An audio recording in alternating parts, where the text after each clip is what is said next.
Christian Andreacchio was born to parents Todd and Ray Andreacchio. From early on, Christian dreamed of a life spent on the water. So, as soon as he turned 18, he began working offshore on a tugboat. He was very good at it, enjoyed it, was working his way up, and was promoted twice. He was making a good income and was happy and on course to become the youngest captain at his company, Magnolia Marine. From 18 to 21, all seemed well in Christian's life. He was charming and outgoing, had lots of friends, loved his family, and was an all-around good person who would end up being taken advantage of. His parents became concerned about a new love in Christian's life, 17-year-old Whitley Goodman. Initially, there were no red flags with his new love interest, and she even lived with the Andreacchio family for a short period as Christian would work 30 days at a time on the tugboat. She described her childhood as less than ideal and said her mother had kicked her out of the house. Christian's mother believed he wanted to take care of her and turn things around for her. Basically, in his mind, he was rescuing her. However, Whitley had a bad reputation and was allegedly abusing drugs. And after a few incidents, Christian's parents told him that Whitley couldn't stay there any longer. Christian was close to his younger sister, and Whitley didn't like that. She even tore a picture of her right in front of their mother, and she would lie and do things to get the sister in trouble while acting like she was trying to help her. Christian's older brother, Josh, agreed that they could move into his apartment at the Willow Ridge Apartments in Meridian, Mississippi, and help with the rent. Josh had also begun working on a tugboat, and when he and Christian were gone, 17-year-old Whitley had the apartment to herself. Christian even bought a BMW for her to drive.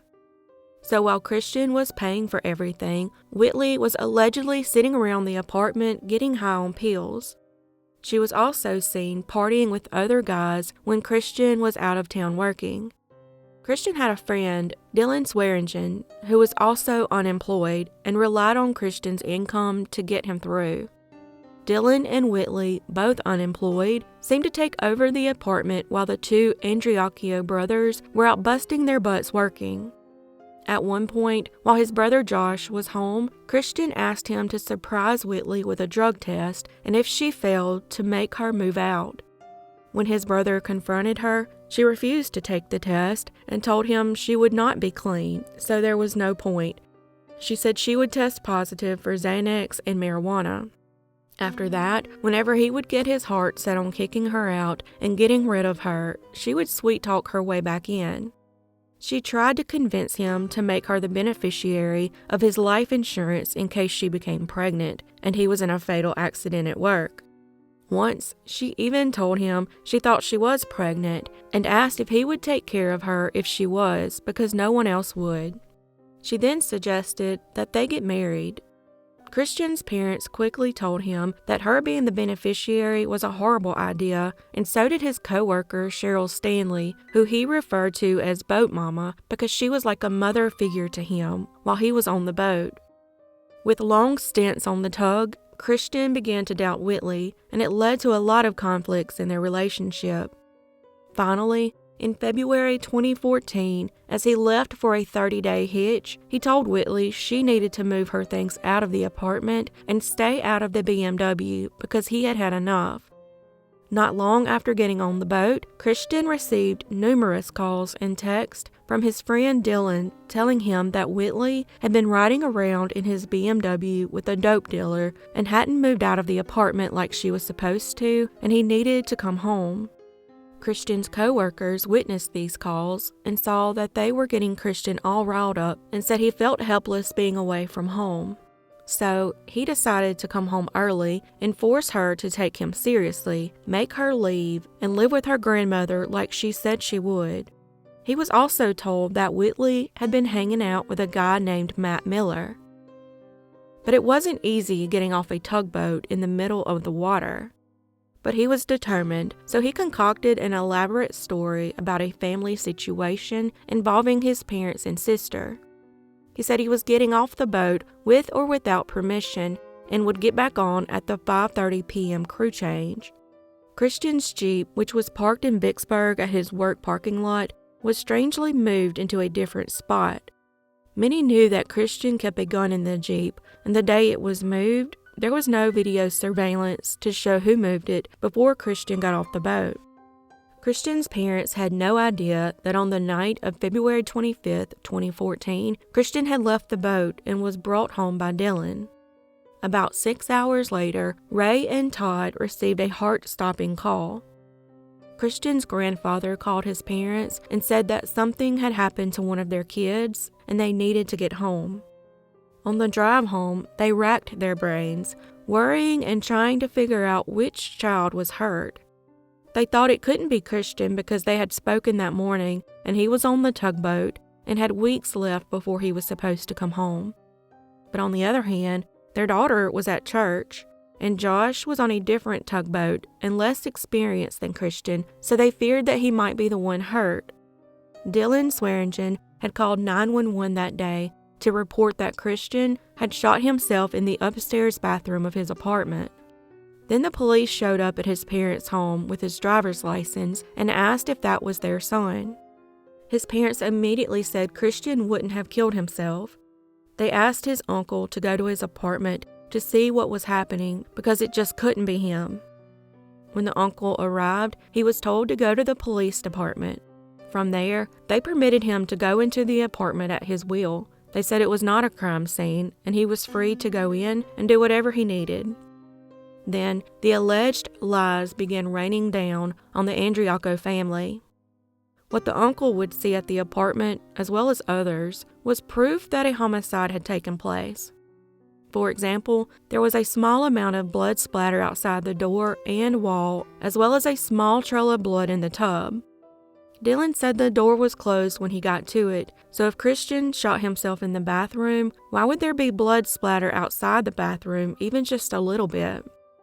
Another abnormal finding was the sheets pulled off the mattress and deep cut marks on the bed in what appeared to be an attempt by someone searching for something hidden in the mattress. A bullet hole was above the electrical outlet above the sink in the bathroom that police blew off as a ricochet. The initial police report included statements by Dylan and Whitley. They told them their sequence of events, and even though some didn't make sense, the police just accepted it, according to Christian's mother, Ray. Dylan told police that when he and Christian arrived at the apartment that morning, Whitley and Christian immediately began arguing. Dylan said that during the argument, Christian put a gun to his head, threatened to shoot himself, and repeatedly asked Whitley if she loved him until she said yes. She said she messed up and had slept with Matt the night before, but didn't remember anything because she was on Xanax. Proof of this would appear later in text messages between the two. Dylan said he went upstairs to give them space. He then decided to go to Chick-fil-A and stop by Best Buy to look at some speakers. After the situation with Christian and Whitley calmed down, Dylan said he told them he was leaving to get food and asked if they wanted anything.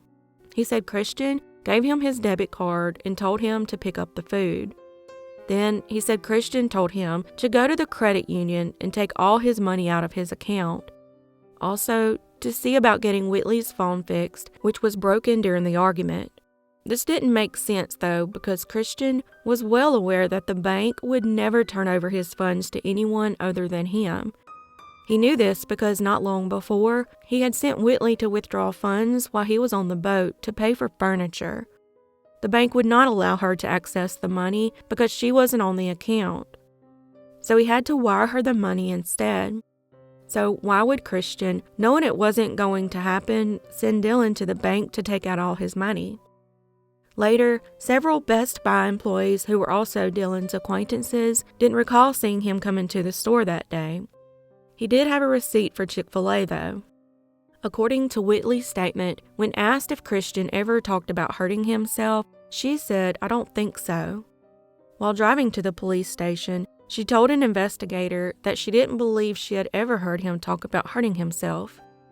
Also, she never mentioned the incident of him holding a gun to his head that day, which, if true, was a very significant detail. Tests showed Whitley and Dylan both had gunpowder residue on their hands, while Christian had residue on his palm. Yet the Meridian Police Department did not investigate this further. Supposedly, Dylan was not at the apartment when the shooting occurred, but there's gunpowder on his hands? One of the private investigators the Andreacchios later hired said that he had not read anything where Dylan was ever asked, "How did you get gunshot residue on you if you never entered the bathroom?" Whitley warned police that the test would be positive because she had been shooting guns the night before with a friend named Matt Miller. So she hadn't washed her hands or showered since the night before. Gunshot residue on a human hand generally only lasts about 4 to 6 hours because it's a pretty fragile piece of evidence that is easily wiped or cleaned off. Simply putting your hands in your pockets wipes gunshot residue away. Shockingly, despite all of this, Meridian police released Whitley and Dylan that night. His parents did what any parent would do in this situation, hired an attorney. What immediately caught their attorney's attention was the police report. The first officer arrived at 5:05. At 5:43, they were pretty much done.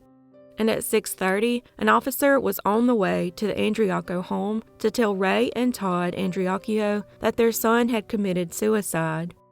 His family claims the crime scene investigation lasted only 45 minutes. Then, working with private investigator Max Mays, they learned even more disturbing details. The lead investigator arrived at the crime scene and told everybody, "Wrap it up, this is a suicide." Then the chief of police came in and told them to shut it down, stop investigating, and rule it a suicide. He never even went upstairs to the crime scene. Phone calls from the parents to the investigator went unanswered and were unreturned for weeks. Then, weeks later, the chief told them that it was a suicide and would not be investigated, and it has never been. On February 26, 2014, the day of his death, according to Andreacchio's attorney, Dylan and Christian arrived at the apartment around 11:30. An hour later, Dylan was observed on a bank security camera to withdraw all of Christian's money. When asked why, he replied, "Because he wanted me to have it."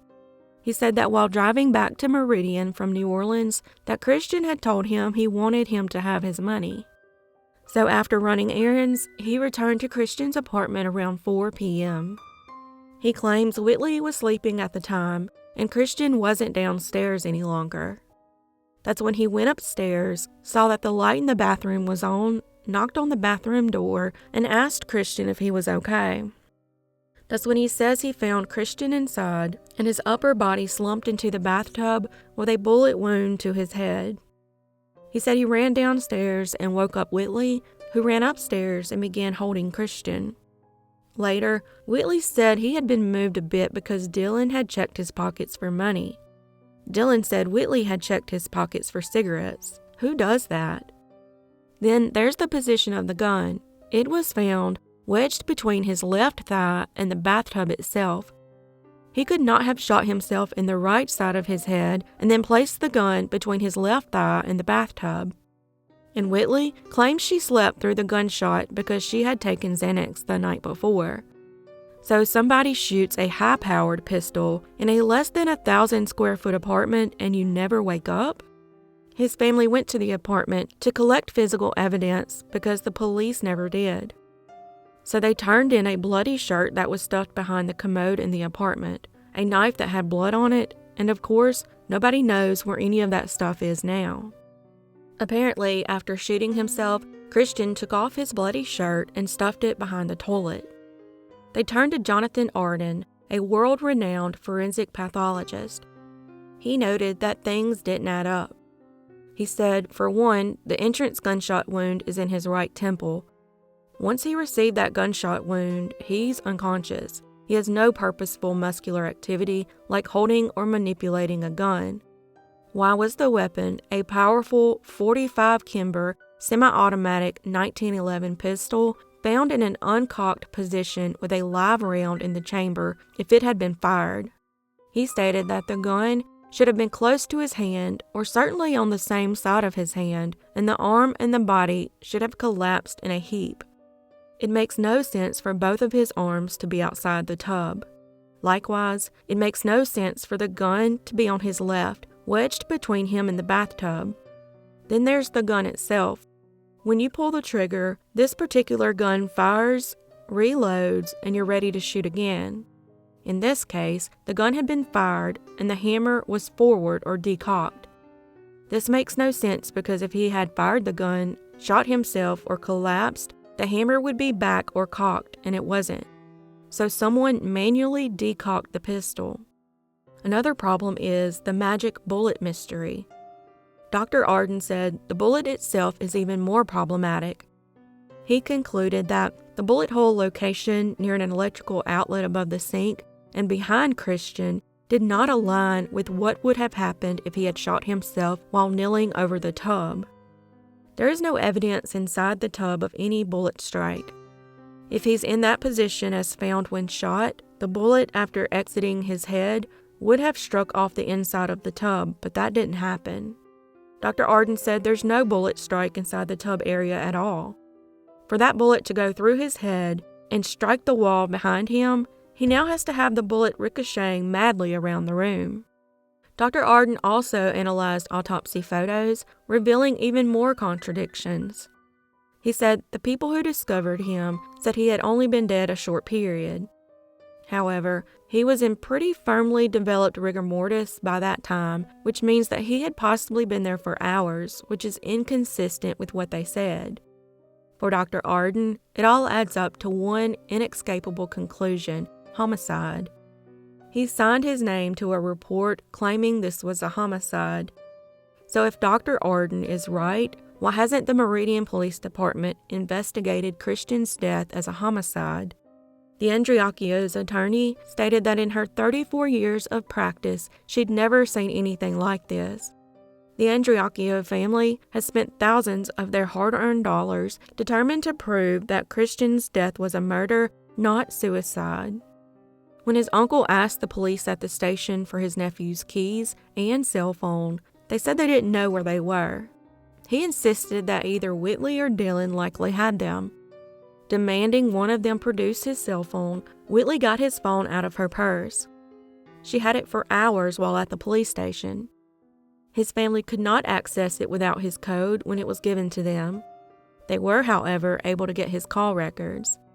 Christian's phone records show that on the afternoon he supposedly shot himself, when Whitley says she was asleep, 7 calls were made from Christian's phone to Matt Miller.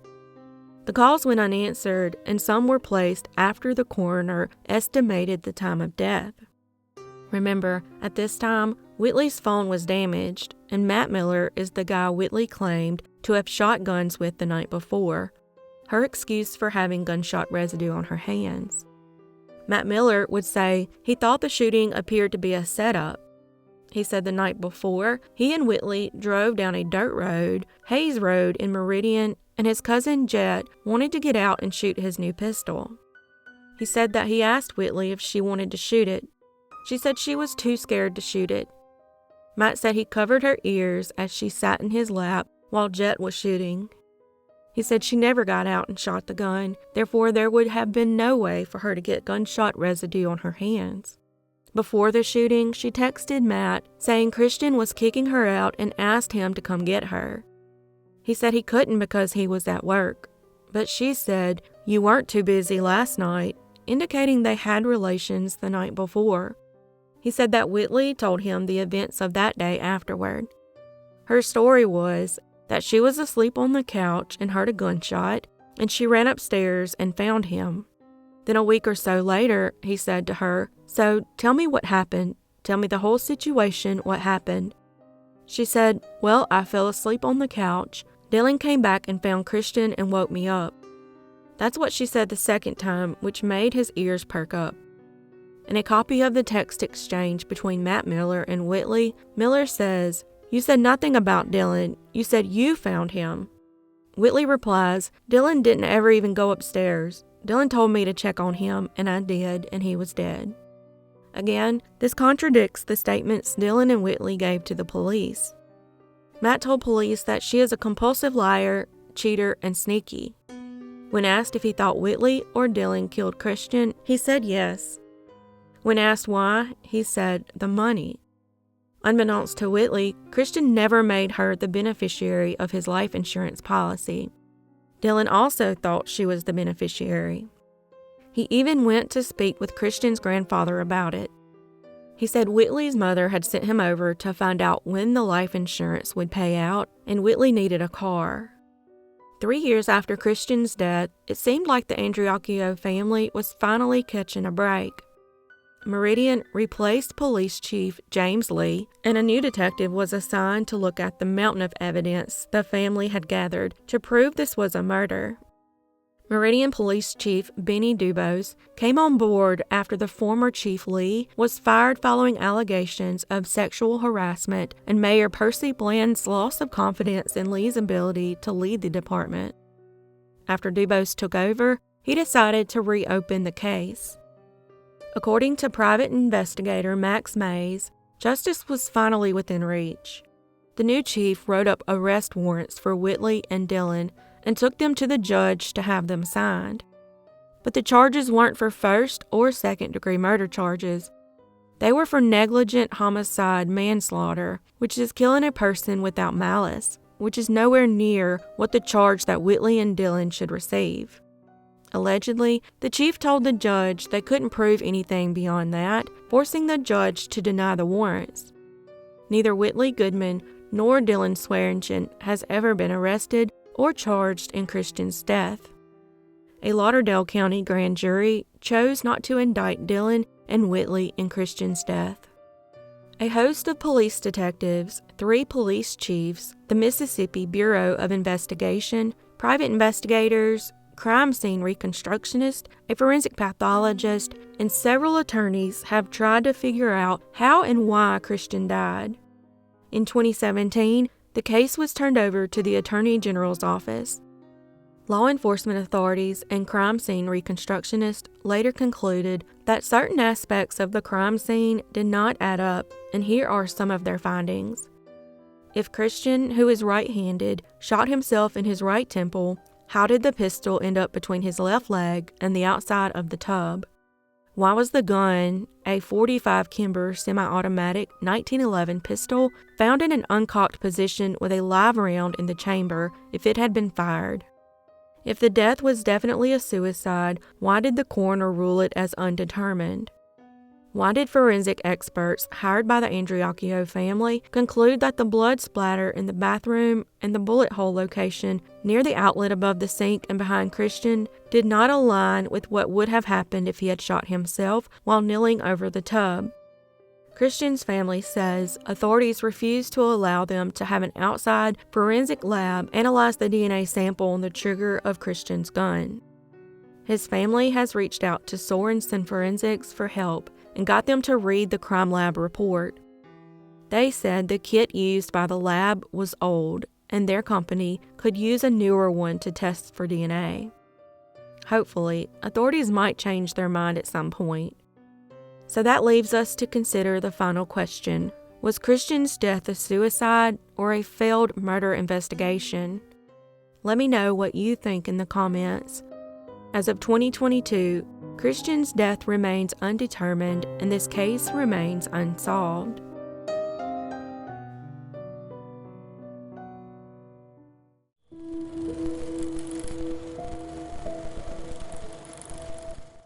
Cindy James graduated from nursing school in 1966, and within a few years, she was working at a preschool as an administrator for children with behavioral and emotional disorders.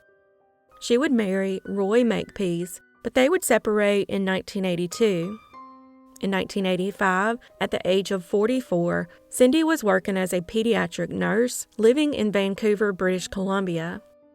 For the past 7 years of her life, Cindy had reported 90 incidents of harassment and attacks beginning 4 months after she left her husband. 5 were violent physical attacks, while others were phone harassment with someone whispering or not saying anything at all. She had also received a threatening letter with the words, "I see you" on it. The incident slowly got worse, especially after she involved law enforcement. At night, she claimed that she heard prowlers, her porch lights were smashed, and her phone lines severed. Bizarre notes also began appearing on her doorstep. She believed someone was trying to scare her, so she became reluctant and frightened to give details. Over time, the police began to doubt her stories. One night, her friend Agnes dropped by Cindy's house for a visit and knocked on the door. There was no answer, so she assumed she was taking a bath. Then she came across Cindy outside, crouched down with a nylon stocking tied tightly around her neck. She had gone out to the garage to get a box and said someone had grabbed her from behind. All she saw were white sneakers. Fed up with the abuse, Cindy moved to a new house, painted her car, and changed her last name. She also hired a private investigator, Ozzie Caban. The police continued their investigation and questioned her several times. Ozzie later reported that Cindy would be evasive, withhold information, and not act as a normal victim would. Her mother, Tilly Hack, said when she tried to get Cindy to tell her what was happening, she said that she couldn't because her attacker threatened to harm her sister and family, and by naming him, her family would be killed. One night, P.I. Ozzie Caban heard strange sounds coming over a two-way radio he had given Cindy and went straight to her house. He went around the house and found it was locked. He looked through a window to see her lying on the floor with a paring knife pierced through her hand. She was taken to the hospital, where she later recalled seeing a man coming through her gate, then suddenly she was hit on the side of the head with an object. She recalled being held down and a needle going into her arm. Cindy saw her attackers, sometimes accompanied by one or two others, but police could never find a suspect. They became more and more convinced that Cindy was somehow attacking herself. The threatening phone calls continued, but they were too short to trace. There were never incidents when the police had 24-hour surveillance on her house for days on end with up to 14 different officers, but another incident would happen when surveillance was not at her home. As police became skeptical of the harassment, her parents believed her attacker was staying away to make them suspicious of her. On December 11, 1985, she was found semi-conscious, lying in a ditch 6 miles from her home. She was wearing a man's work boot and glove and suffering from hypothermia, with cuts and bruises all over her body. A black nylon stocking had been tied tightly around her neck, and she had no memory of what happened. Cindy asked friends Agnes and Tom Woodcock to spend the night a few times. One night they stayed with her, they heard noises and awoke to the basement in flames and the phone dead from the line being cut. Tom ran out and alerted the neighbors to call 911. He saw a man at the curb and asked him to call the fire department, but instead, he ran off down the street. The police suspected that Cindy had staged the incident. They found no dust or fingerprints disturbed on the outside of the windowsill. The perpetrator would have had to climb through this specific window to set the fire. It was also considered odd that Cindy continued to freely walk her dog outside. At one point, her doctor committed her to a local psychiatric ward, believing she was becoming suicidal. 10 weeks later, she left the hospital. Her father, Otto Hack, said that she finally admitted to her family and friends that she knew more than she was saying and would go after her perpetrator herself. Meanwhile, she was given a lie detector test and the results were inconclusive, but 2 tests showed she was withholding information. On May 25, 1989, nearly 7 years after the first threatening phone call began, Cindy disappeared. On the same day, her car was found in a neighborhood parking lot. Inside were groceries and a wrapped gift. There was blood on the driver's side door, and items from her wallet were under the car. 2 weeks later, on June 8, 1989, in a quiet suburb of Richmond, less than 2 miles from her house, her body was found lying in the yard of an abandoned house. She had been drugged and strangled, and her hands and feet had been bound behind her back. It looked like she had been murdered, but an autopsy revealed that she died from an overdose of morphine and other drugs. So police concluded that she had committed suicide. Her father didn't believe she would have been able to stage the scene, but others thought it was possible. In Vancouver, the coroner ruled that her death was not suicide, an accident, or a murder. They determined that she died of an unknown event. Cindy's parents never doubted that their daughter was murdered. They believed the police never investigated the possibility of a homicide and instead zeroed in on the suicide theory. They believed that someone in Vancouver was getting away with murder.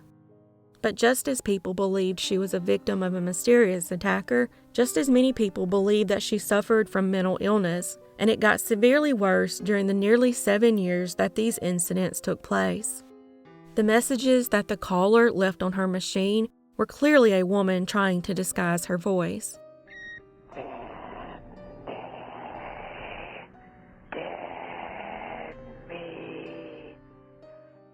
She claimed to get calls day and night, and when someone would go to stay with her for a few days, the calls would conveniently stop.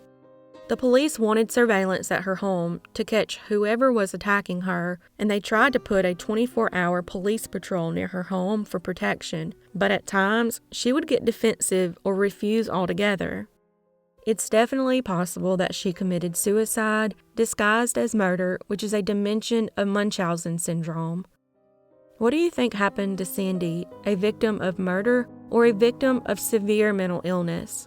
Let me know what you think in the comments.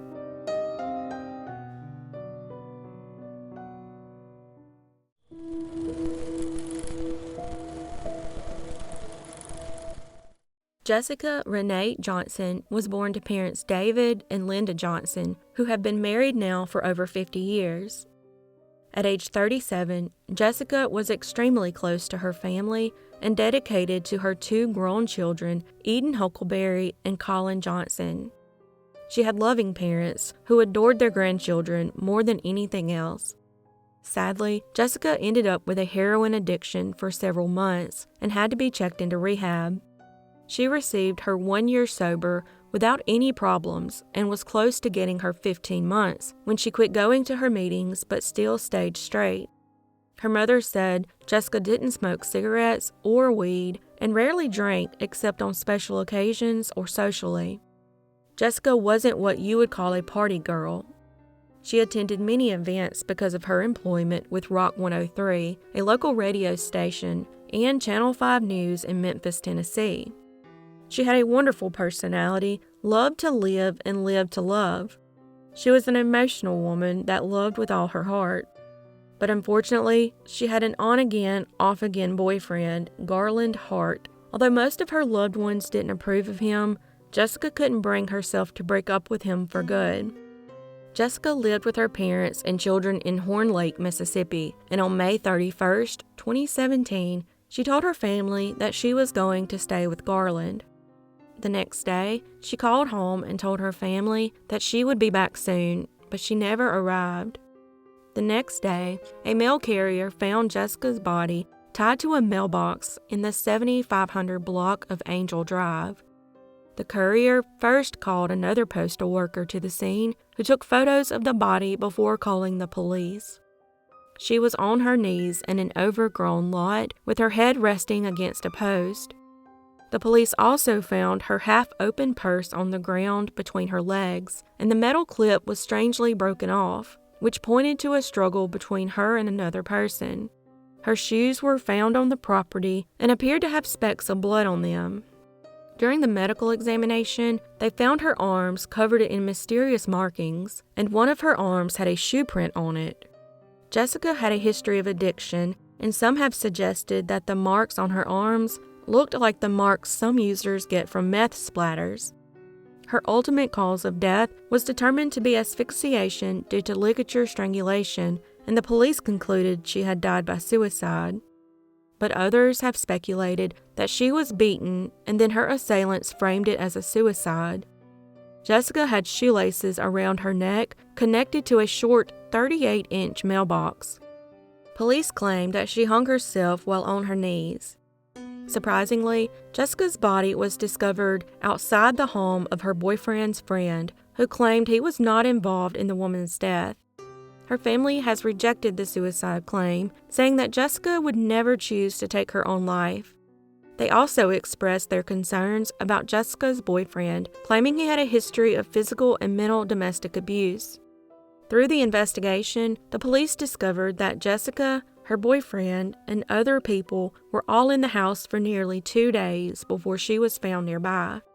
Authorities even met with Jessica's friend, who claimed that Jessica and her boyfriend had a severe altercation the night before. In addition, Jessica reportedly called that friend in absolute hysterics on the night of her death. The friend stated that Jessica had locked herself in the bathroom and was pleading to be picked up because she was afraid of him. The friend showed up, but Jessica did not leave with her. One of the homeowner's roommates said Jessica was out in the driveway, pulled the shoestrings out of her shoes, and threatened suicide. He said he just shrugged it off and told her to get out of here with that. He didn't want to hear it and shut the door on her. He said later that night, Jessica sent the homeowner a text that she didn't want to feel the pain anymore. That was the last time he heard from her. Even though she was found in front of a home with a security system, the homeowner, a friend of the boyfriend, had several different excuses regarding what happened to the footage. This led many to believe they were helping her boyfriend with a cover-up.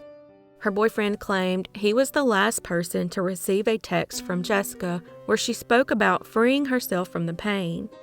To this day, the boyfriend has never been considered a person of interest.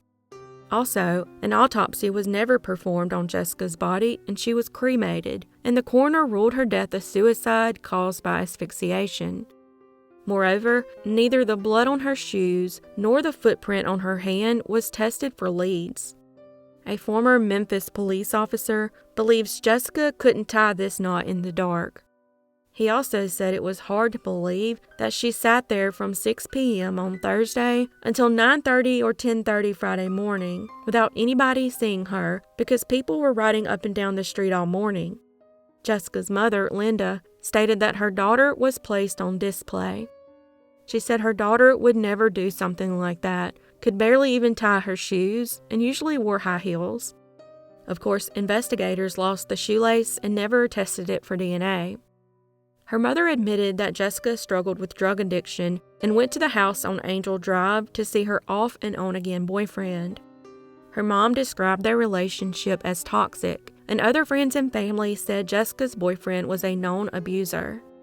There were several different incidents with him that made the family fear for her safety. She even once commented, "This guy is going to kill me."